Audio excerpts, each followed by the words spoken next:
So during practice, how do you like practice or how do you go about developing this kind of mindset? Or like specifically, how do you balance training to win versus training to practice new skills? Um, so to be honest, I think the most important skill is training to win. That I don't know. I think maybe the best fencers in the world have four great actions. Maybe usually three. Three is probably enough. Um, so that I mean, I can see we're trying to round out your game, but I think it's more important to fence to win. And that's I think my whole career, from when I started, I would go in and my goal for the night was to fence 18, 15 touch bouts. Oh Um, wow. and that was it. I maybe I warmed up. I'm not sure, but I was there and my goal was try to it was very early. I didn't know enough yet, but I took each bout seriously. Um, and I feel like I learned a lot about myself doing that, like how to manage time, how to manage my energy level, like what it felt like to be down, what it felt like to be up. Um, and that I see sometimes there's a balance between, I think fencers who never change, or like refuse to change, never improve. Um, so I think you always have to be like kind of playing with your game a little bit about like how can I get distance better, like how can I see these opportunities. But I feel like I see a lot of wasted time with like, oh, like I'm trying to learn this like flick to the outside of the foot. Yeah, maybe that's something you hit like twice a year. Whereas like going straight through six is something you should be able to hit probably every bout at least once. Um, Mhm. so I think really put your emotions into like when you fence seriously. And if you don't win, you should be upset. If you lose and you don't feel anything in practice, like you probably didn't put enough into it. Like be honest with yourself. Like yeah, like I didn't put as much effort as I wanted to into it. And so that's actually made it difficult for me to fence in retirement. Is like how do I it's hard for me to fence just for fun. Like winning is fun, but like I can't really play around. Like I even now, like in retirement, I take the bout seriously. And I think that's you owe it to your teammates to do that.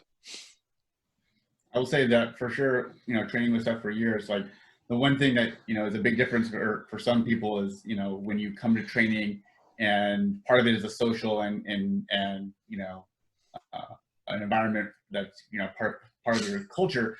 And when you're trying to get to that point, when you're working to, improve yourself and your game, that, there's a lot of time when you say, hey, I can still have a social environment where I have friends and things like that. But when I'm here to train, like I'm here to train and try to take that seriously because you only have so many hours in the strip with people there as possible. You have other opportunities to do that. And I would say that was one of the things training with Seth for years. Like we would have a very focused, like this is how many touches we want to get done by the end of the day. Like once the mass and we're on, like it was game time all the way till we basically our hands were gonna blister if we went any further, and we couldn't afford getting blisters because then we wouldn't be able to train the next day. So it wasn't even a matter of the pain; it was a matter of the focus, and that's at a very high level when you're trying to be, extremely professional with that to really push yourself and go there. And I agree with Seth's comment that a lot of fencers, you learn enough skills to find out what your top three skills are, and then to be a high level competitor, you then need to then just say, now is time to refine my game and trust it, and then work on how to apply it and in those situations, and then get in there and say, now it's a matter of saying, to get better than the other guy, I just need to get more touches in, more time down, more practice under fire, so that when it comes down to that stressful situation, I've done so many that it's not that big a deal. I've done so many tournaments that this tournament doesn't help. I know that for me, even when it came to like local tournaments, and I've seen, high level elite athletes, and I would say, Seth and I were big proponents of, we went to every NAC, and the only time we ever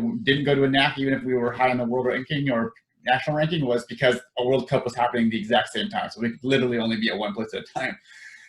But we didn't like not go to the NACs, or sometimes not even go to like a local event, because, you know, we were too good for it. It was an opportunity to do our trade, to get those touches in and get the training in. And it helped, you know, keep it very much that it was lower stress, because you were always applying a little bit of stress all the time. And I think that made it easier to cope over time. But I'd be curious for Seth on the same time, because I know that, you know, we have similar opinions on that, but on the competition training and getting all that in, what are your thoughts?